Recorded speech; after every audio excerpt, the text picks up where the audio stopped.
Hi, I'm Scott Mackintosh with Epek Hunting, and today I'm going to finish up a little test we were doing the other day with Greg Robbins, our founder and president.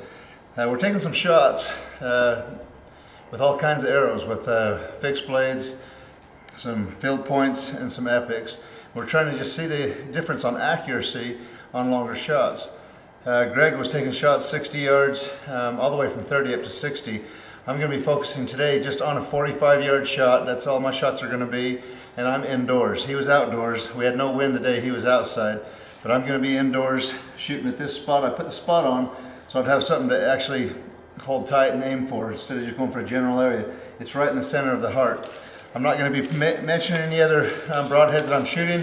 I'm just simply shooting a mixture of just some broadheads that are fixed blades. I'm shooting one expandable blade, which is a normal, pretty well-known broadhead, and then the two epics, the two field points, and like I say, one expandable and three fixed blade broadheads that are pretty much the norm of what people are shooting out there. So Greg was shooting another big name broadhead the other day that I don't have. I'm not going to be shooting that one. He did. We got the same results. So anyway, we're going to take some shots and see what happens.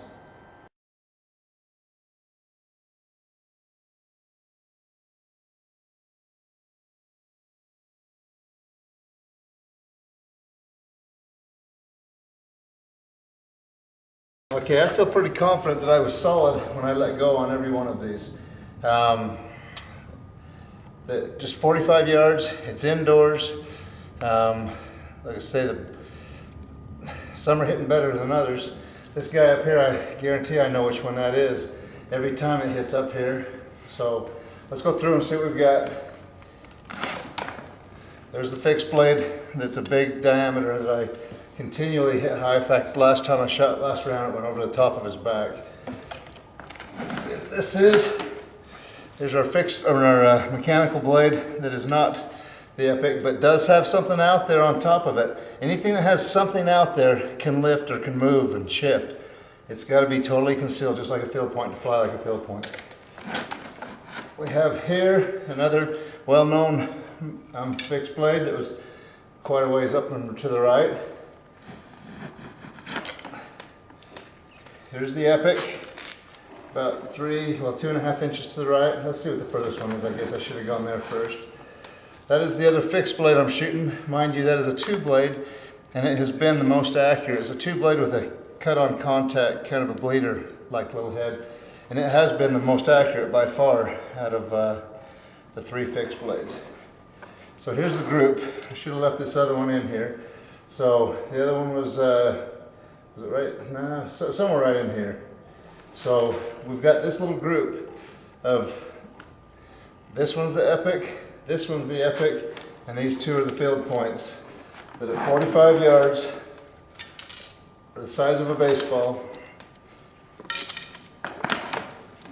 and that's the accuracy. Not saying that you cannot shoot your arrows and sight in for even this one that's hitting clear up here. It's consistently hit up here, and I think I could change my sights and move it to there. But when I come back from hunting in the morning and I'm hanging out with my buddies around camp and we decide to shoot some arrows and flip some sticks and have some fun, I don't know why I want to be hitting in a different place than where my field points hit. The Epek XC-3 hits exactly the same place as your field points.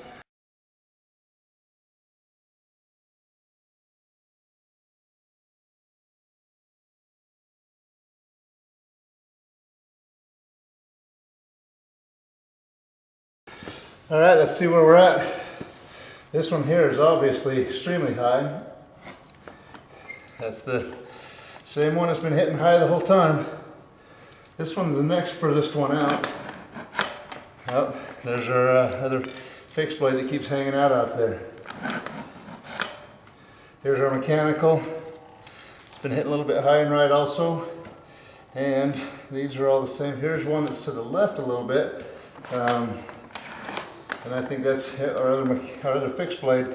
It's actually been by far, like I say, the most accurate out of all the fixed blades. Here's the furthest one high. It's just barely 2.5 inches. There's the Epek. Here's the next one above. That's a field point, just right next to the Epek. Here's another one next to those little cluster of 3, another Epek, and then this field point just low. So like I say, size of the baseball, 45 yards. It's all about Epek and field points. They're hitting in the same place. Those shots, we're talking a heart shot, we're talking a lung shot, and some of these are out there. Guys are wondering why they're not hitting their animals, why they're not killing them. They're like, hey, I know I was on. And the other thing that surprised me is when I shot from back there at 45 yards, and I got up here, I was surprised because I felt that I was on every time that I let go, that I was holding pretty steady right there. And to see the difference in how far away the arrows were.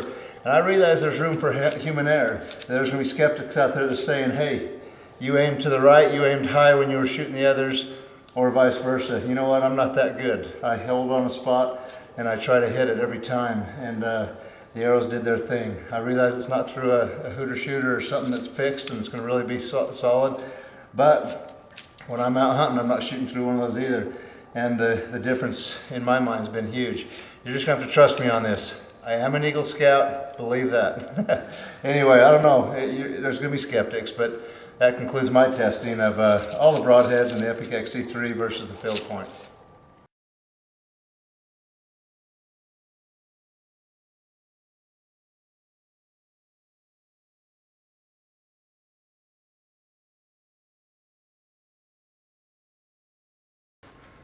Here we go again. Matthews LX bow. It's a good bow, shooting well. It's been very accurate for me. Let's go furthest out. We'll put them as we see them. There's the one that keeps hitting high, the big fixed blade. There's the other fixed blade right up here. Now I need to point out that if we're shooting here and we're hitting here, and like I say, when I'm back there at 45 yards, of course I'm getting old, but I'm thinking when I let go that I'm on. You know how you are, you feel like you were on, you let go. Too many people blame it on the broadhead, you know, yeah, those broadheads, they suck. I hit that thing right where I should have hit it and it didn't kill it. Well, you know what? Any broadhead will kill if it's hit in the right place, but when you're at 45 yards and you think you let go and you know you were hitting solid and you hit clear the crap up here, there's a good reason you're not killing. And it may be the broadhead's fault, but it's not because of it's not doing its job. It's just hitting in the wrong place. Here we go, let's pull this one out. This is the next furthest one away. Here's the mechanical that's hitting up high. It's about 3.5 inches high and maybe 1.5 inches to the right. The next furthest one out is down here. Here's my most accurate fixed blade, but it's down here this time. Last time it was up here. So we got to give a little room for human error, obviously, but also a little room for the fact that it just continues to stay right and it's just not hitting the same place. Here's a nice little cluster. I think I know what we've got here. We've got one right next to the paper. Is an Epek XC-3. We've got one that's right in the paper. Right at the top of it is a field point. Right next to that is another field point, and right next to that, another Epek XC-3. Like I say, there's going to be skeptics out there thinking I'm lying and I'm throwing arrows and stuff like that. I've consistently hit my big field points up here high and to the right. I've hit everything else over here, and I'm consistently putting my Epek XC-3 and my field points in the same holes. 45 yards. I challenge you to take the Epek challenge. Get your fixed blades, get your Epeks, get your field points, get out there, take some footage, 45 yards, tell me how you're hitting. I'd like to see it because I hear that a well-tuned bow can put everything right in the same place. And I'm just here to dispute that a little bit. I've done a lot of research on this, and I've done a lot of testing, and that bow was just tuned over and over and over. And that bow is shooting well, and that's where the arrows are hitting. Take the Epek challenge.